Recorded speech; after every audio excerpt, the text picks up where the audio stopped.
Today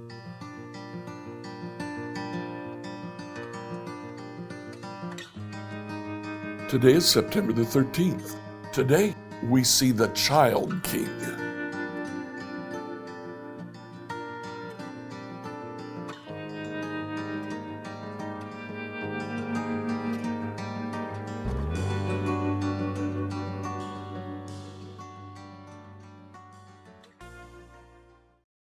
Reading through the Bible in a year today, I'd like you to read 2 Chronicles 23 to 25.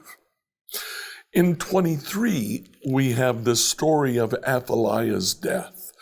One of Ahaziah's sisters found a child who had just been born and snuck him away. That child was actually raised by the high priest Jehoiada.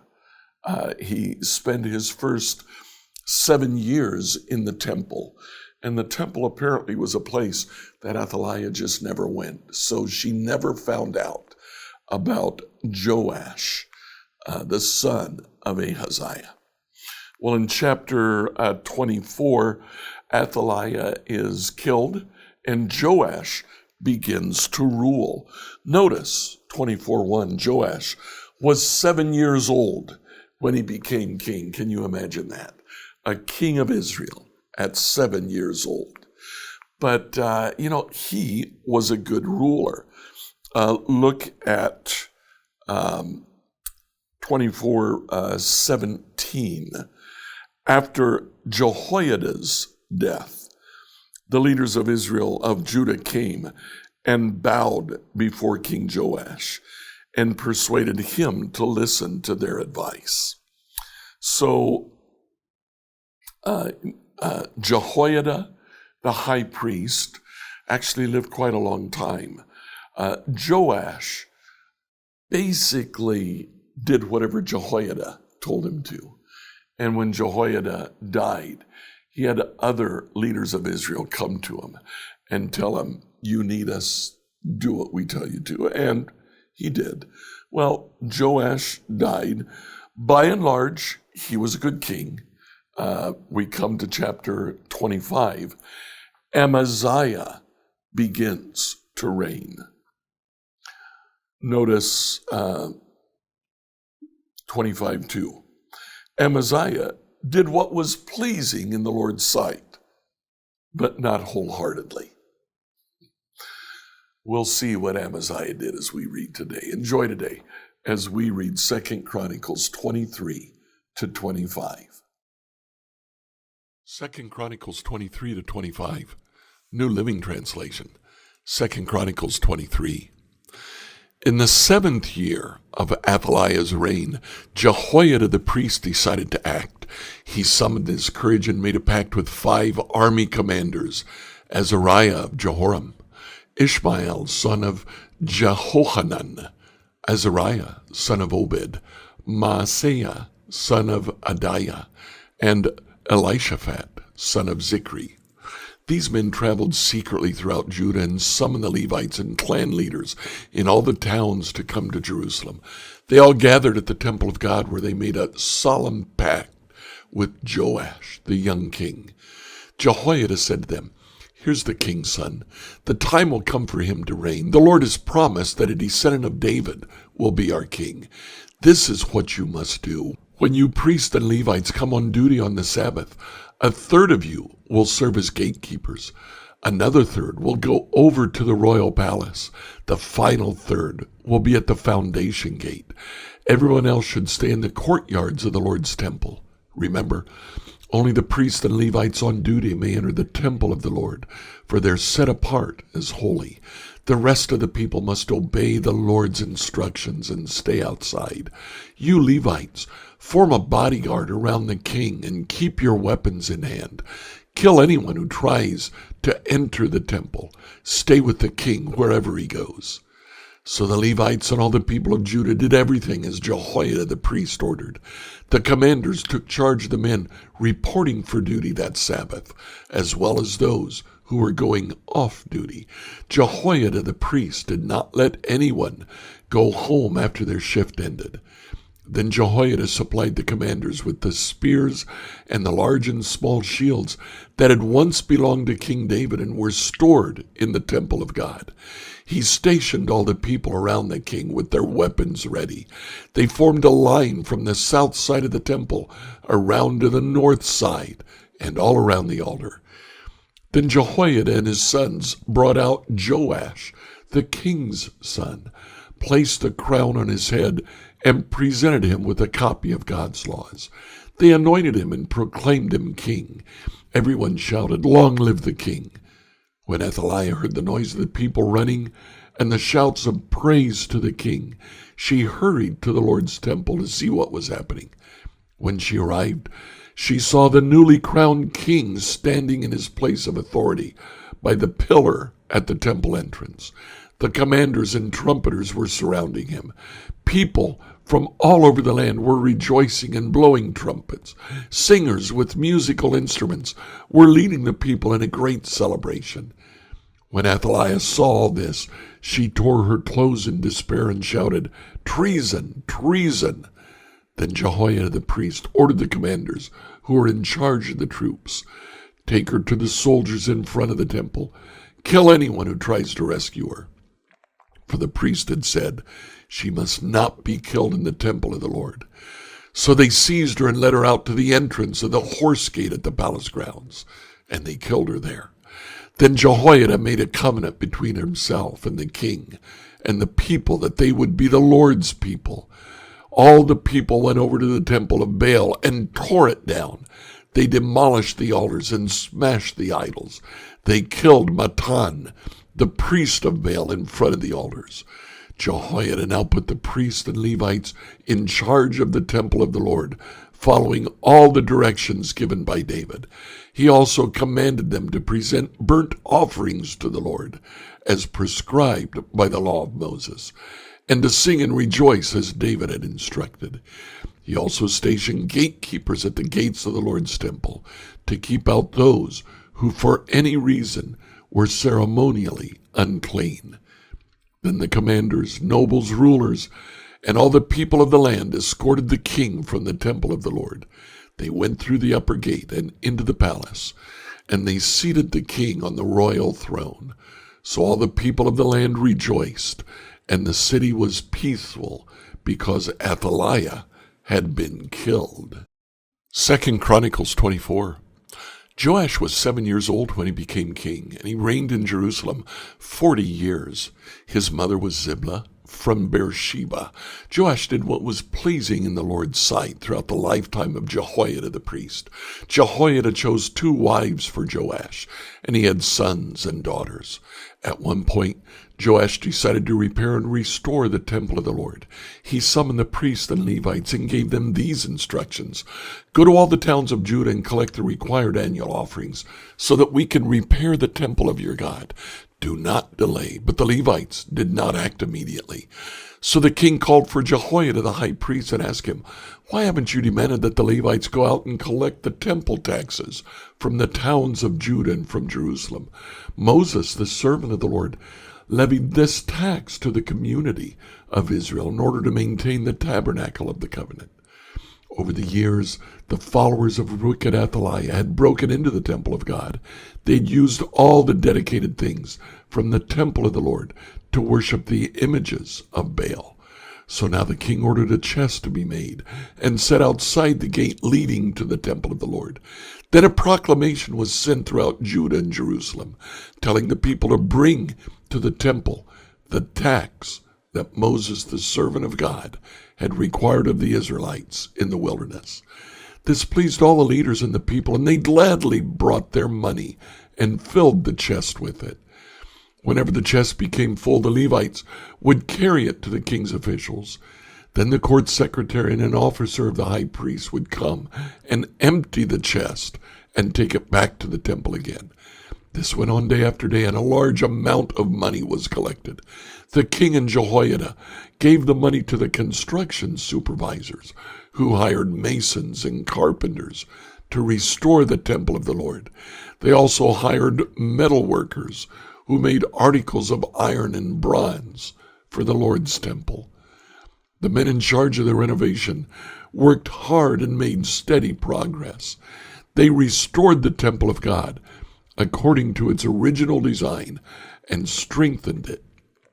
When all the repairs were finished, they brought the remaining money to the king and Jehoiada.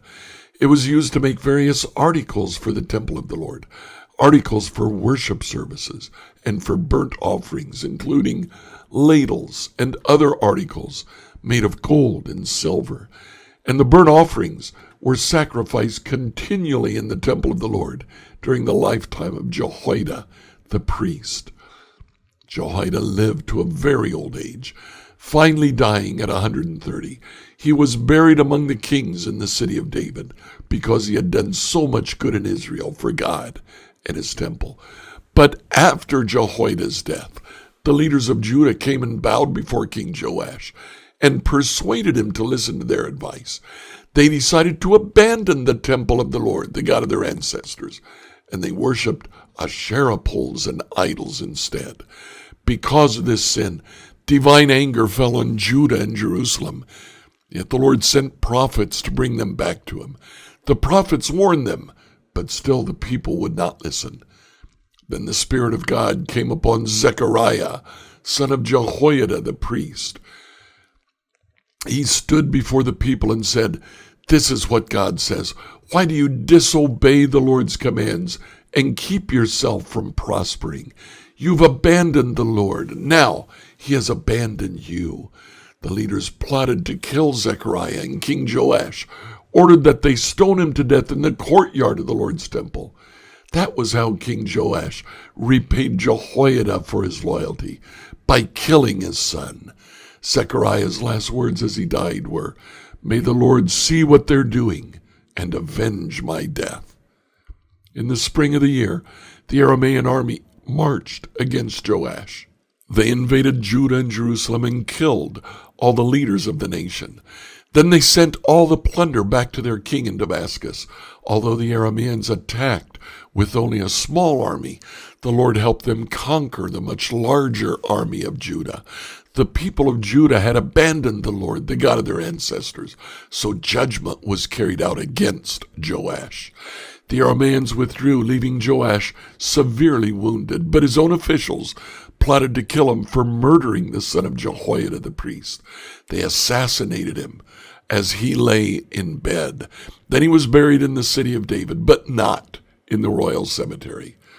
The assassins were Jazakar, the son of an Ammonite woman named Shimeath, and Jehozabad, the son of a Moabite woman named Shomer. The account of the sons of Joash, the prophecies about him, and the record of his restoration of the temple of God are written in the commentary on the book of Kings. His son, Amaziah, became the next king. 2 Chronicles 25.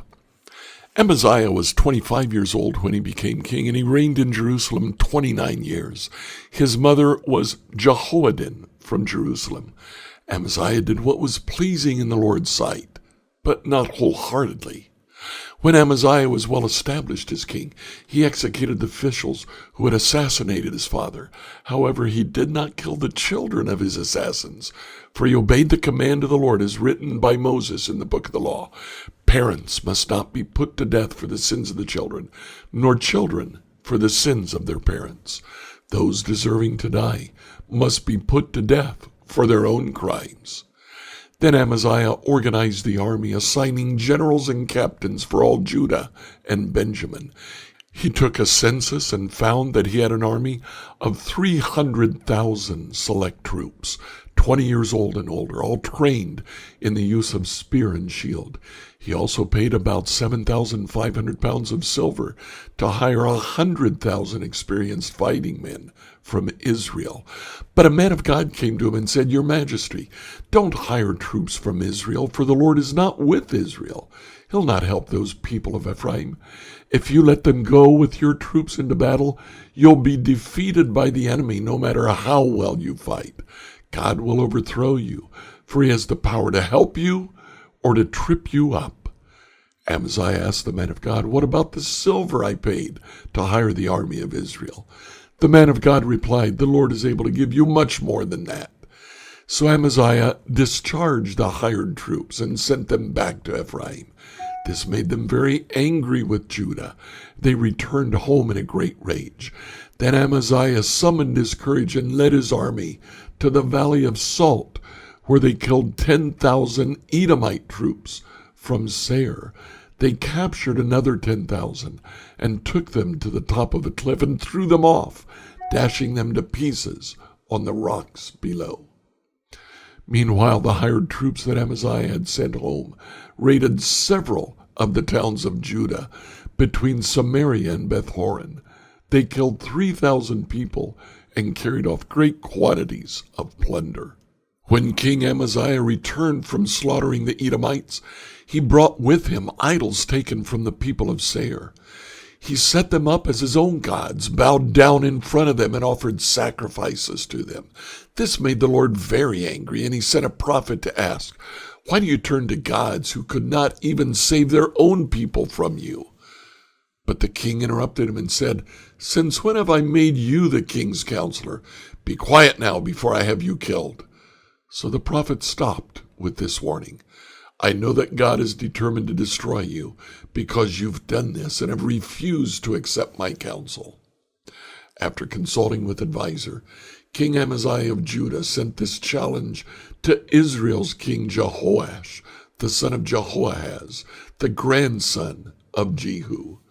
"Come and meet me in battle." But King Joash of Israel replied to Amaziah of Judah with this story: "Out in the Lebanon mountains, a thistle sent a message to a mighty cedar tree. 'Give your daughter in marriage to my son.' But just then a wild animal of Lebanon came by and stepped on the thistle, crushing it." You're saying, "I've defeated Edom." You're very proud of it, but my advice is to stay at home. Why stir up trouble that'll only bring disaster on you and the people of Judah? But Amaziah refused to listen, for God was determined to destroy him for turning to the gods of Edom. So King Jehoash of Israel mobilized his army against King Amaziah of Judah. The two armies drew up their battle lines at Bethshemesh in Judah. Judah was routed by the army of Israel. Its army scattered and fled for home.